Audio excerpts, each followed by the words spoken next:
e agora é o Evangelho. E hoje continuamos tratando pela terceira vez nessa semana sobre a apostasia, quando os cristãos decidem viver contra o Evangelho. E nós vamos ler em 2 aos Tessalonicenses. Ontem eu tinha dito para vocês lerem Apocalipse 2 e 3. Guardem a leitura para amanhã, sexta-feira, que é o último dia. Hoje eu quero ainda continuar em 2 aos Tessalonicenses, no capítulo 2, do verso 7 ao verso 17. E o tema é esse, a apostasia, parte 3. Quando os cristãos vivem, existem, são contra o Evangelho, ainda que eles pensem que estão sendo a favor, porque eles estão vivendo em favor do Evangelho, mas estão, de fato, vivendo contra o Evangelho. E hoje aqui, em 2 aos Tessalonicenses 2, do verso 7 em diante, Paulo explica as razões de por que isso acontece. E preste atenção, eu vou ler desde o verso 7 com você, fique comigo e guarde bem, preste atenção. Paulo, que já tinha dito que o espírito do filho da iniquidade, do homem da iniquidade, como ele chama aqui, João chama de anticristo, e ele chama de homem da iniquidade, mas é o mesmo personagem, e ele diz que há um poder que o detém, diz no verso 6, para que ele só se manifeste em ocasião própria, no tempo próprio, não antes disso. Mas João nos advertiu de que estavam no mundo, nos dias dele, uma quantidade enorme já de anticristos. E ele diz que essas pessoas, ele as encontrava dentro da comunidade da fé.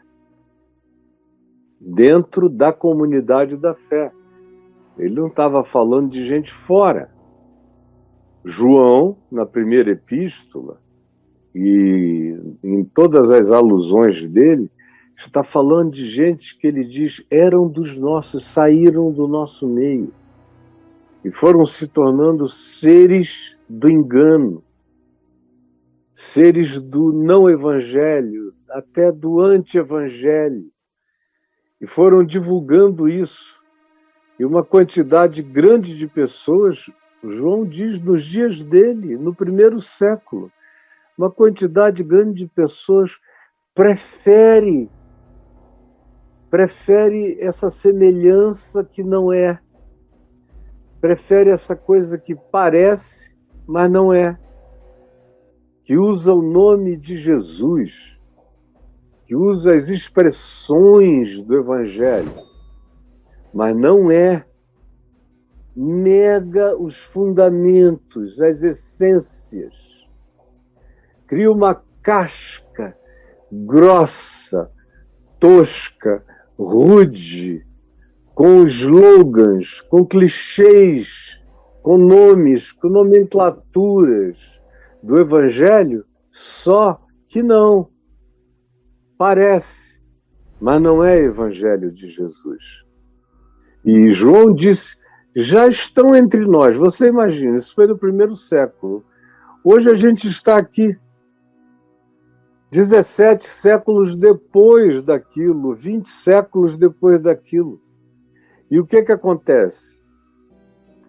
A acumulação de anticristos, de homens e mulheres da iniquidade, espalhados pela terra, no meio cristão, porque a apostasia, como eu disse a vocês, é algo cristão.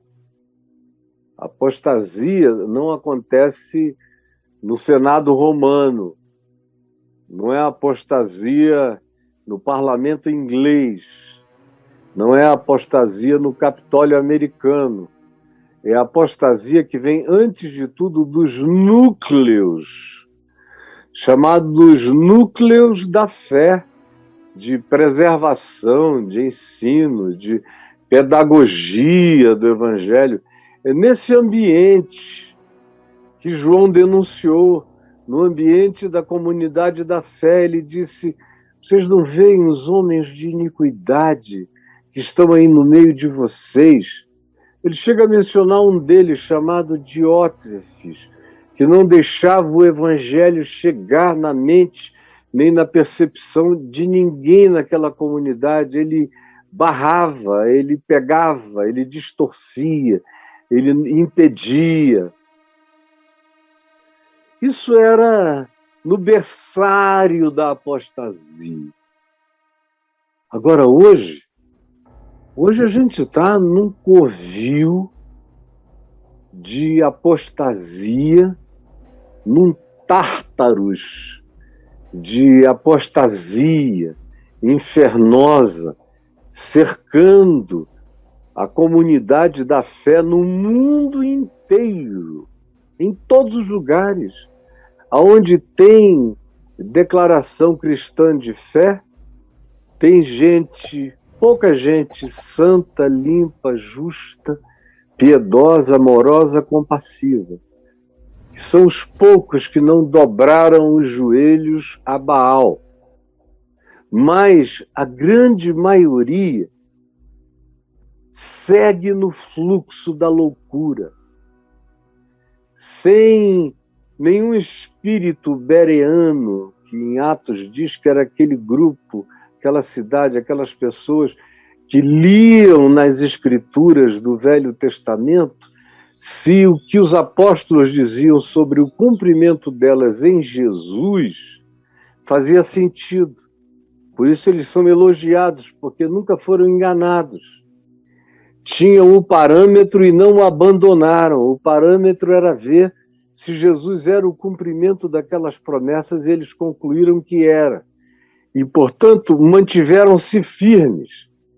Mas a grande maioria está acostumada a crer no mágico, no bruxo, no feiticeiro, no guruzão, em qualquer outra coisa, e não checa.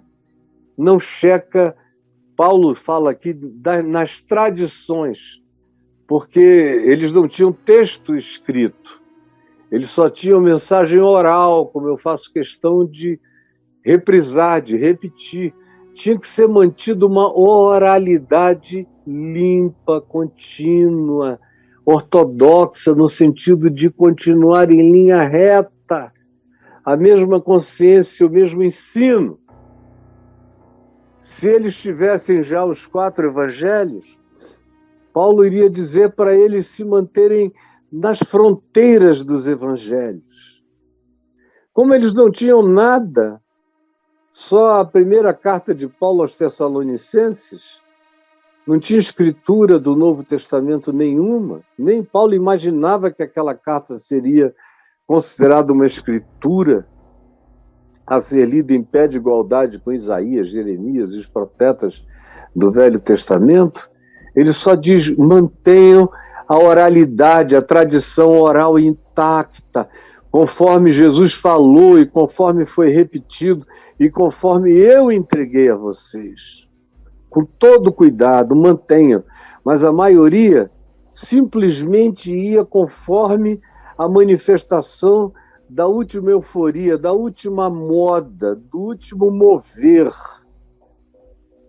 da última invenção, do último entretenimento gospel, que eram trazidos por esses homens de iniquidade, porque desviavam o caminho não só da verdade, mas ensinavam essas pessoas a colocarem o pé no engano, e a viverem de engano em engano, e a se viciarem, se condicionarem, se alimentarem da mentira, até que a mente entra num estado reprovável e frequentemente não sabe mais voltar.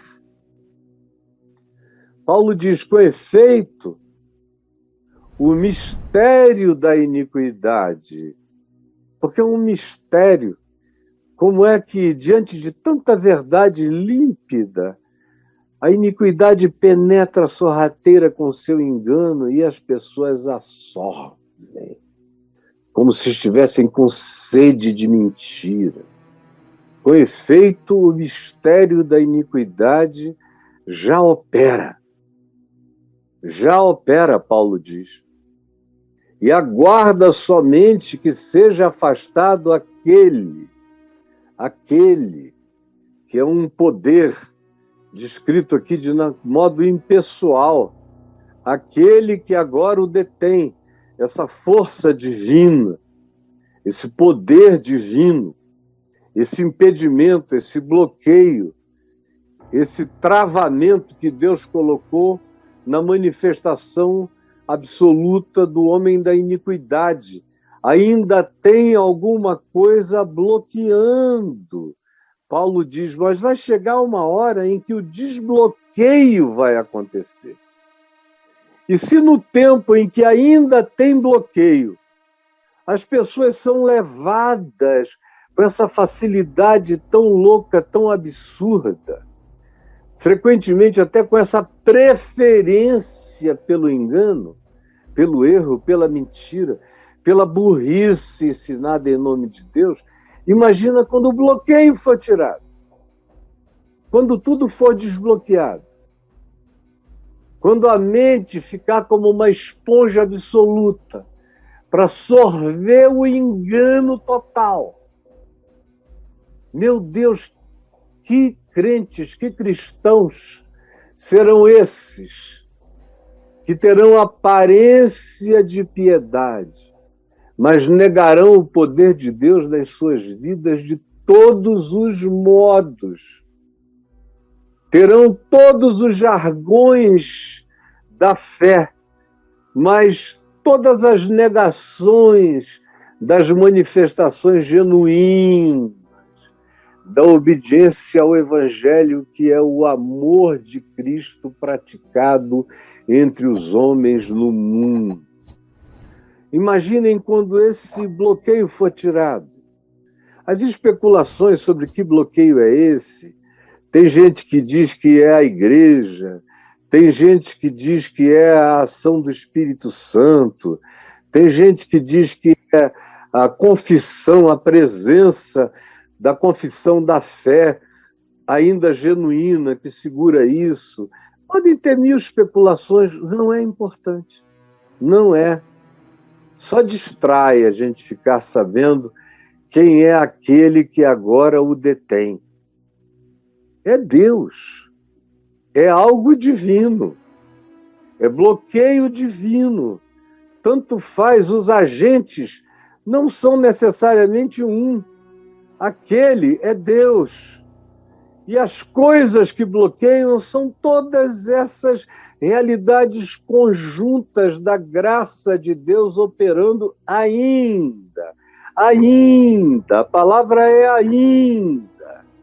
Detendo, convencendo, acordando alguns, dando a chance de ouvir e a vontade ainda em alguns poucos de escutar, de acolher, mas isso é um ainda.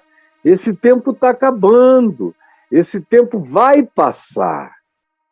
Então, quando o bloqueio for tirado, quando o testemunho que ainda é dado e que chega ainda, e a ênfase é no ainda, aos corações, então, quando esse bloqueio da maldade, quando essas correntes, como diz Pedro na segunda epístola, e Judas, irmão de Jesus, na epístola única dele, fala que eles estão detidos, acorrentados, esses poderes da loucura total, quando isso for aberto, quando esse fosso do abismo for destampado, e essa malignidade for liberada, então será de fato revelado o iníquo. Isso é muito forte, porque olha, o que a gente já viu de ser humano perverso no curso da história humana Não está escrito em lugar nenhum. Ninguém imaginava. Imagina só se Adão poderia imaginar que da descendência dele sairiam monstros e monstros e monstros e monstros e diabos e demônios humanos. E que quem não ficasse assim ficaria, todavia, totalmente emburrecido, bloqueado, tapado, cego, levado de engano em engano, tateando pelo mundo, pela existência, sem ver, sem enxergar nem o que é óbvio, e frequentemente entrando em estado de negação com relação à verdade, com medo da verdade, alguns até com raiva da verdade. Quando aquilo que detém isso for retirado por inteiro, e esses poderes do engano ficarem livres entre nós, então será revelado o iníquo. E tudo que a gente viu de gente iníqua, de pessoas iníquas, de obras perversas, realizadas pelos diabos humanos, será coisa do jardim da infância da iniquidade. Se você está chocado com o que está acontecendo agora, e é chocante o que está acontecendo agora no mundo cristão, na terra inteira, olha, o que vem ainda, nenhum de nós consegue ainda imaginar. Porque nesse dia, quando esse bloqueio divino, quando essa muralha, quando essa contenção for retirada, quando esse detimento for afastado, então será revelado o iníquo na sua plenitude, a quem o Senhor Jesus depois matará com o sopro da sua boca, mas depois, e o destruirá pela manifestação da sua vinda, quando ele voltar, mas é depois, antes dele voltar, o mundo que jaz no maligno, mas que ainda tem forças que detêm a malignidade, detém. Se não, imaginem um Hitler sem ter sido detido, porque ele foi parado. O que teria acontecido no planeta? Ele é só um exemplo recente. Dentre vários outros, a gente tem alguns exemplos vivos de pessoas que, se não fossem barradas por outros poderes, o que fariam deixadas sozinhas ao seu próprio desejo, a sua própria volúpia, a sua própria ganância de poder, de dominação despótica, de controle sobre as mentes, as almas humanas e sobre o planeta todo. O que seria? Não aconteceu ainda porque tem sido detido, mas vai se manifestar.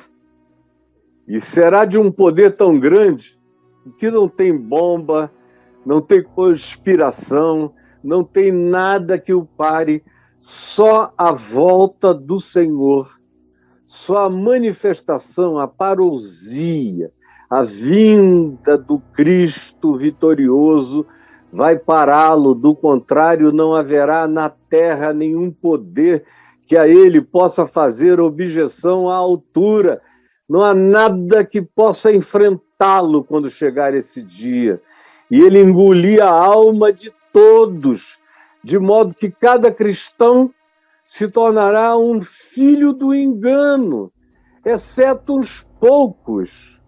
Como Jesus disse, uns poucos, em quem o amor não esfriará.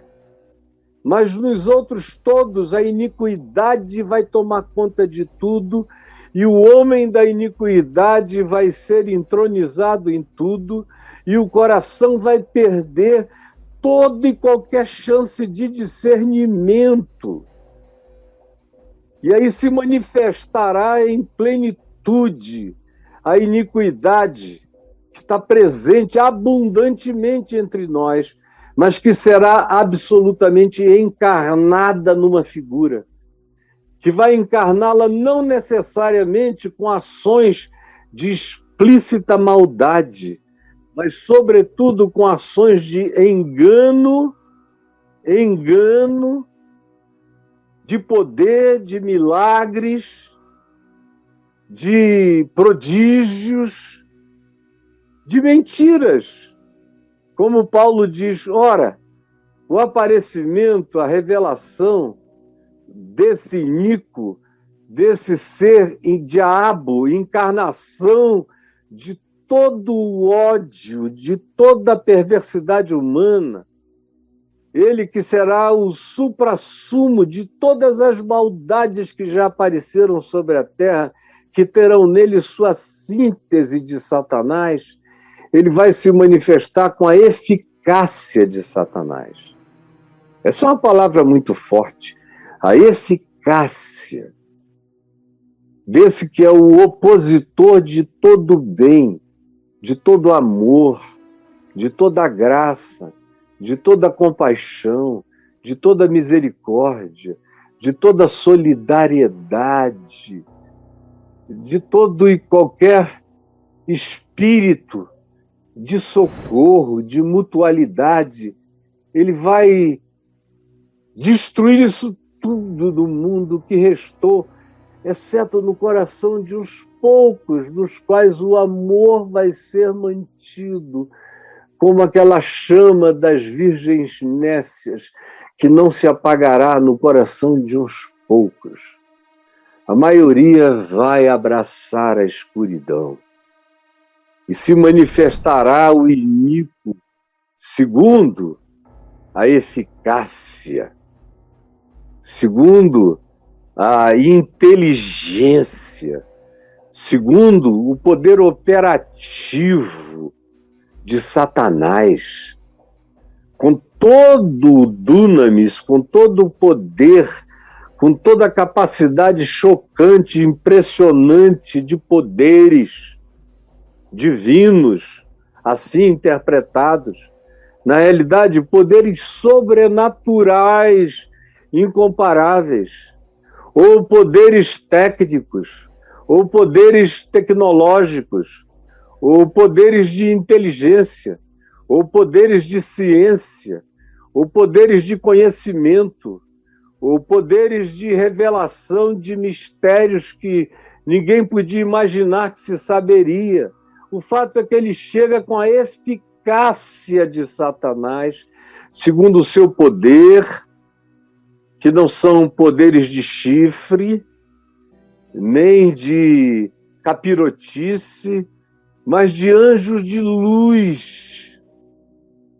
Anjo de luz, de ministro de justiça. Chega carregado de ideologia e de poder assombroso para viabilizar, por isso a palavra é eficácia, não é eficiência, é a eficácia, é a eficiência em prática, em realização, em praticidade, em operatividade, é operante, é poder operante, realizador, são sinais de realização, prodígios incontestáveis, tudo isso da mentira, do engano. Todo mundo vai jurar que está diante de algo extraordinário, excepcional, que precisa ser obedecido, é um ungido do Senhor. Os crentes vão logo chamá-lo de o ungido, porque ele vai se manifestar, preste atenção, não com coisas extraordinariamente esquisitas, mas com coisas que os cristãos chamarão de poder de Deus, sinais e prodígios, só que não são da verdade, nem do amor, nem do evangelho, são da mentira. E o que mais vai abrir o coração dos cristãos é que eles não podem ver poder, sinais e prodígios, que eles pensam sempre que toda sobrenaturalidade é divina. Eles não conseguem ver que você pode usar o nome de Jesus, os clichês de Jesus, praticar profecias, expulsar demônios, fazer tudo que Jesus disse em Mateus 7, que alguém pode fazer em seu nome, sem ser dele, acerca de quem Jesus dirá: eu nunca te conheci. Você é filho da iniquidade, pratica a iniquidade, sai daqui. E esse aqui é mais aperfeiçoado ainda, porque ele trabalha com a eficácia do anjo de luz, que é Satanás, com todo o poder, sinais e prodígios da mentira, do engano, da dissimulação. Vai ter gente jurando que é, mas não é. E também ele vem, é óbvio, com todo o engano da iniquidade. A iniquidade pode parecer com equidade.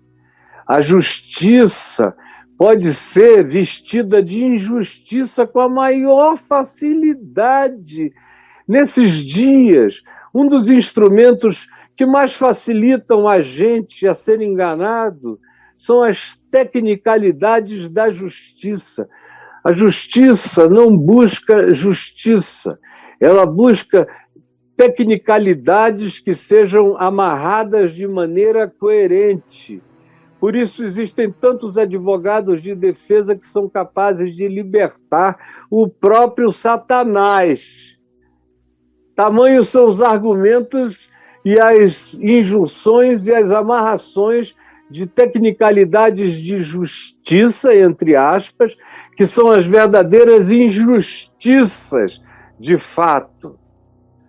Todo engano da injustiça aos que perecem. Só os que perecem é que serão enganados. Por quê? Por que eles perecem? Por que eles são enganados? Preste atenção. Por que eles perecem? Por que eles são enganados? Pense. Por que eles perecem? Por que eles são enganados? Me diga. Paulo diz, porque não acolheram o amor da verdade para serem salvos. Repita aqui comigo. Porque não acolheram o amor na verdade para serem salvos. Por quê? Por que isso vai acontecer? Porque eles não acolheram o amor. Porque eles não acolheram o amor na verdade. O que é isso? Não é um amor romântico, um amor de uma abstração que não sabe fazer diferenciação entre a equidade e a iniquidade, a justiça e a injustiça. Não é um orgasmos de sentimentalismo. Não, é amor segundo Jesus, segundo Deus, segundo o Evangelho. É amor que opera na base da verdade. É o amor que não engana, que não mente, que não se alegra com a injustiça, mas se regozija na verdade. É amor coerente com Jesus em tudo. No que ele fez, ensinou, gestuou, praticou. É amor segundo a cara de Deus em Cristo, segundo a face de Deus conforme o Evangelho. Esse é o amor que nos salva da iniquidade absoluta, nos salva da apostasia total. Agora, a maioria entra no engano. Por quê? Porque não acolheram o amor. Você fechar o coração para o amor, você me ouve aqui pregando sobre amor, diz, o Caio só fala sobre amor. Outro dia eu vi alguém dizendo, temos que parar com essa amorolatria. E eu pensei, ele é novo, jovem demais, não sabe nem o que ele está ainda dizendo. Ou ele entende amor de maneira totalmente errada. Porque o verdadeiro amor não é vítima de amorolatria, porque ele acaba com toda idolatria. O verdadeiro amor É o único poder não idólatra da terra. Não idólatra.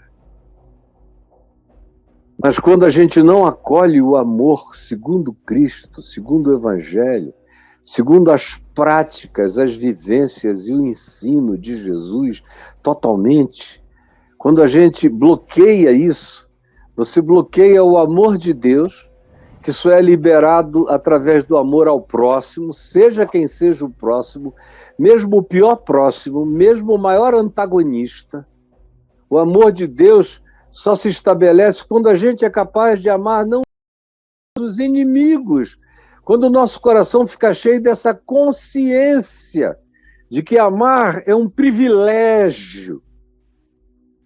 Amar é o único escudo que eu tenho no Evangelho para passar pelo mundo, é amor. E é amar. Segundo a verdade. Amar não na mentira, amar na verdade, na sinceridade.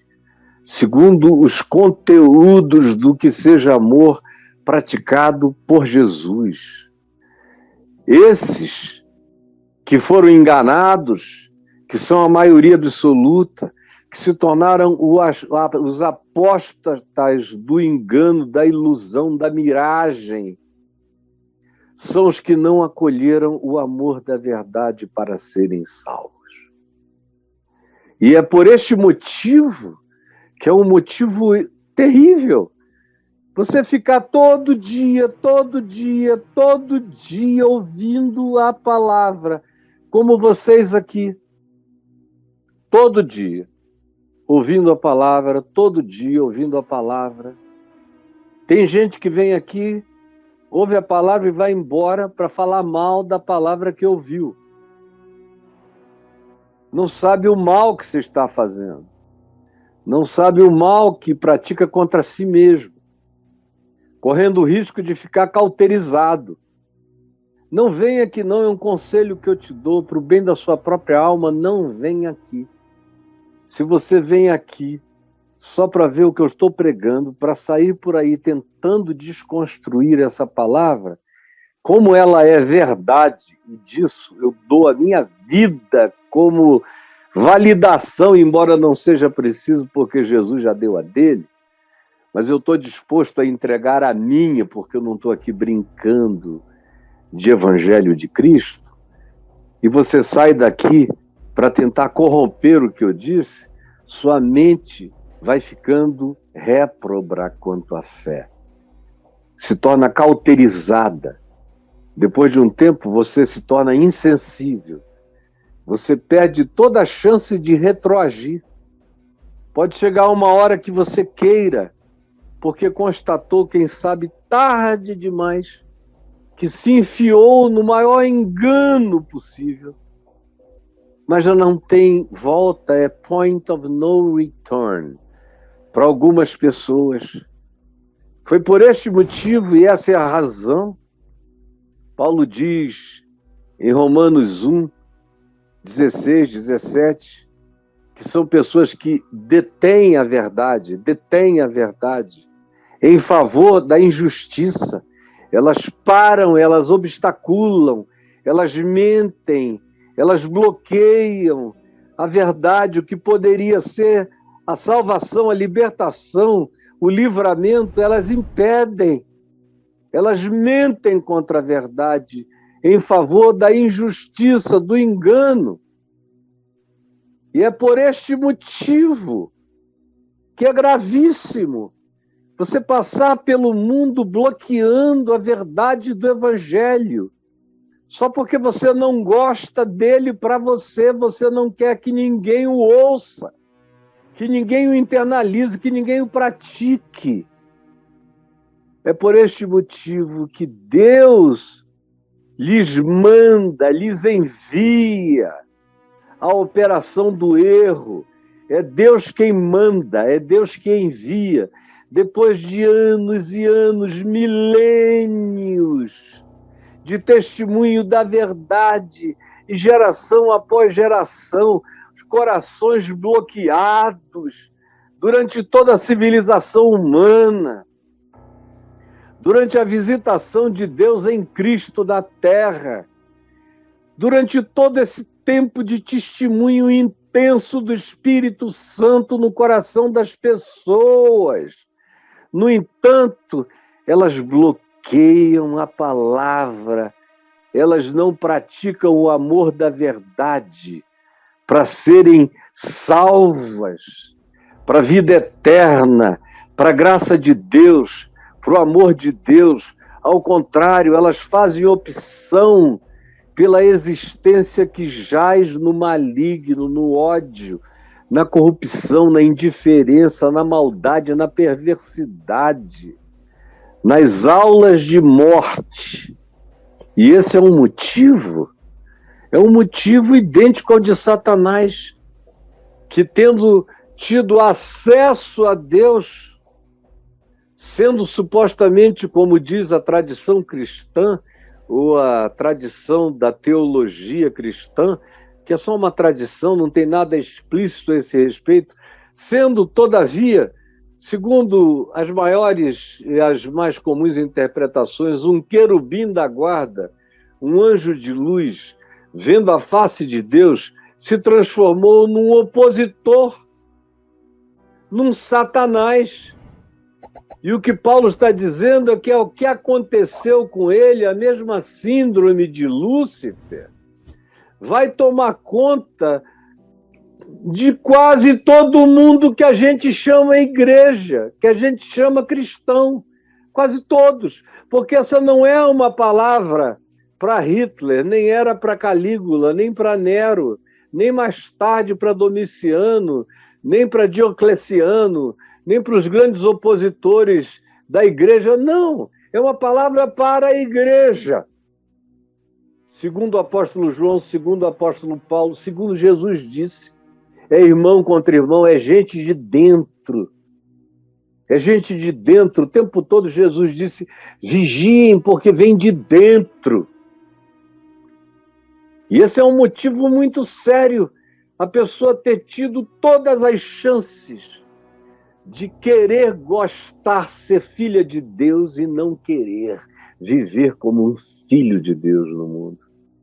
Sabendo como era isso, preferiu viver segundo os parâmetros que lhe foram dados conforme a mentira e o engano.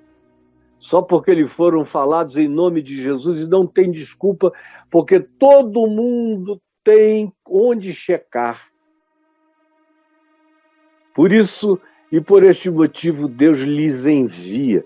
É como lá no Velho Testamento, como em 1 Samuel 16, 14, 19, 9, ou no primeiro livro de Reis, quando se diz a mesma coisa no capítulo 22, no verso 23, ou por aí, que Deus enviou um espírito maligno, veio um espírito maligno da parte do Senhor.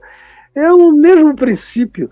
Deus lhes mandou a operação do erro, do engano. Agora sim, eles que não deram crédito ao amor na verdade para serem salvos, por esse motivo Deus lhes manda a operação com a eficácia do erro para darem crédito à mentira. Não deram crédito à verdade. Agora darão crédito à mentira. Não deram crédito à verdade a fim de serem salvos. Agora darão crédito à mentira, a fim de serem julgados. Todos quantos não deram crédito à verdade. Ai, meu Deus, a gente está falando de gente para quem a verdade estava disponível. Você está me entendendo? Gente para quem a verdade não estava oculta. A verdade estava dita, proclamada, revelada, toda hora, o tempo todo, mas a maioria fechou o coração, bloqueou. Portanto, serão julgados todos quantos não deram crédito ao Evangelho puro e simples segundo Jesus e não viveram segundo o amor, conforme a verdade ensinada por Jesus. Pelo contrário, eles deleitaram-se, refastelaram-se, nadaram de braçada na mentira, na iniquidade, na injustiça, no engano, na disfarçatez, no simulacro que não tinha nada a ver com a realidade do amor de Deus, da verdade de Deus, segundo o Evangelho, segundo Cristo, e você não terá desculpa nenhuma. Ninguém terá. Entretanto,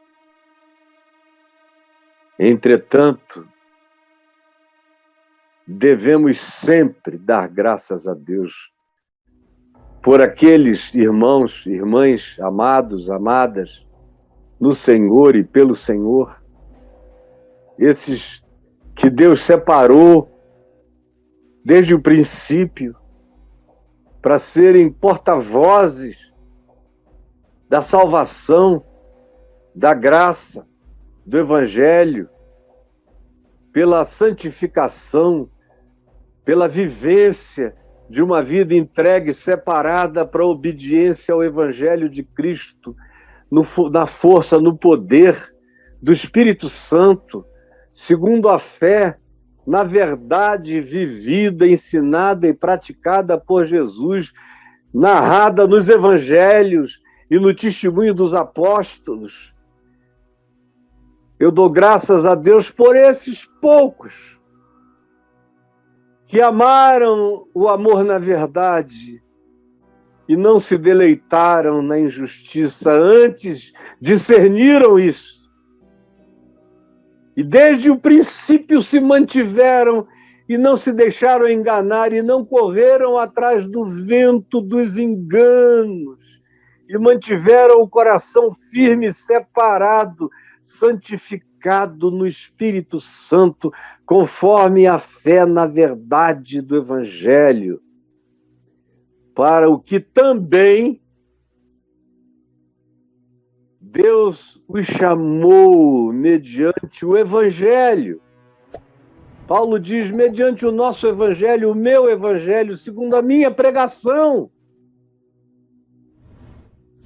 para que vocês todos viessem a alcançar, vocês que creram, por menor que seja esse grupo, vocês que creram, virem a alcançar glória, glória, glória, entrar na glória de nosso Senhor Jesus o Cristo, se tornarem semelhante a eles.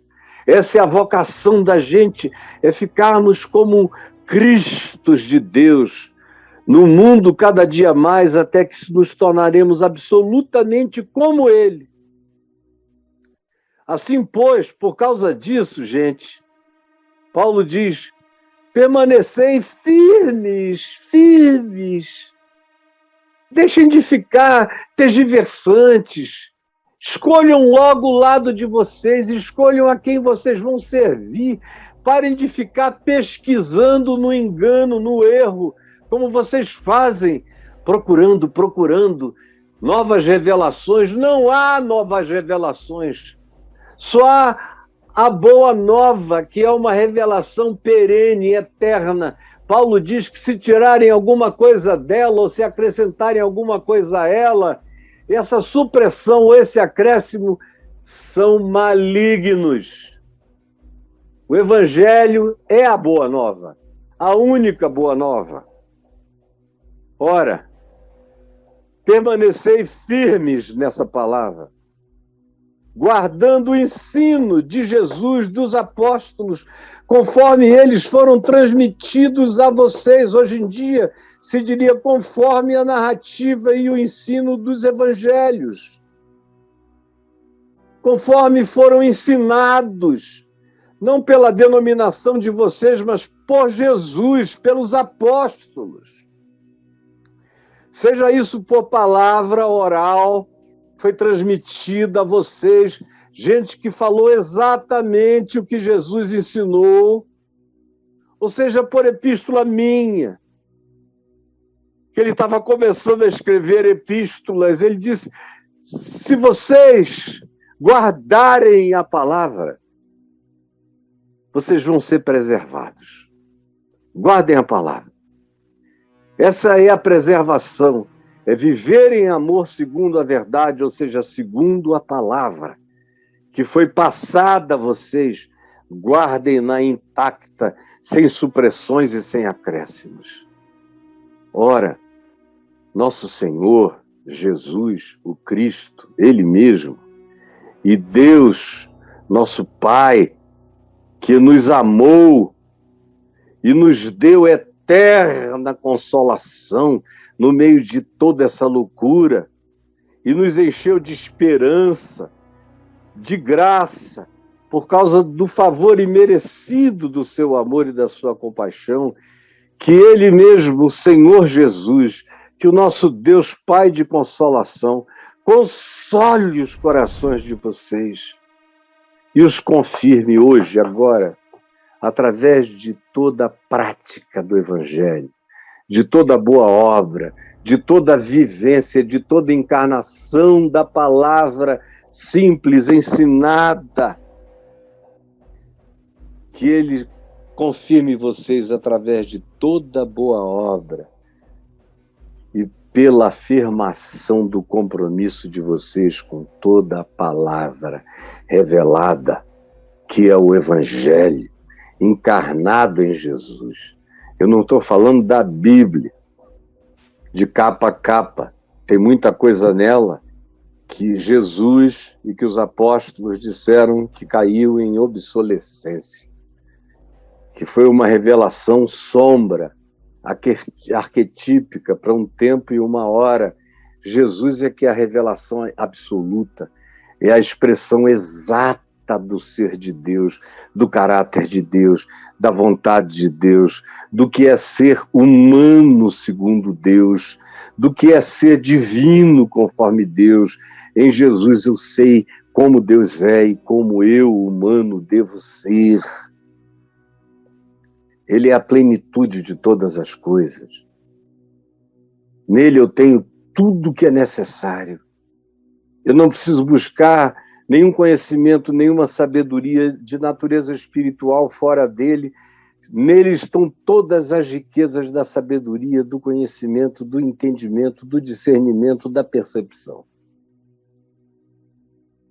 E se eu me mantiver firme, eu serei protegido dessa agonia, desse tempo perverso e maligno, de tanta mentira, bebida, comida, sorvida, e que vai fazendo parte da constituição orgânica, mental e psíquica de milhões e milhões de pessoas, da maioria esmagadora dos cristãos, que seguem iniquidades proclamadas em nome de Jesus, afastando-se cada vez mais do amor na verdade, segundo o Evangelho, e vão dando crédito às mentiras, com as persuasões de Satanás, que se transforma em anjo de luz e que engana em nome de Jesus,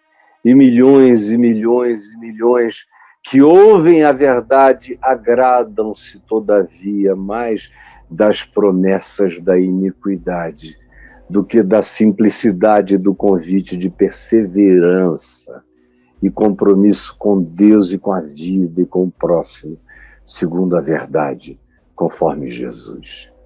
Aí você diz, chega, Caio, é radical demais para mim. É a verdade.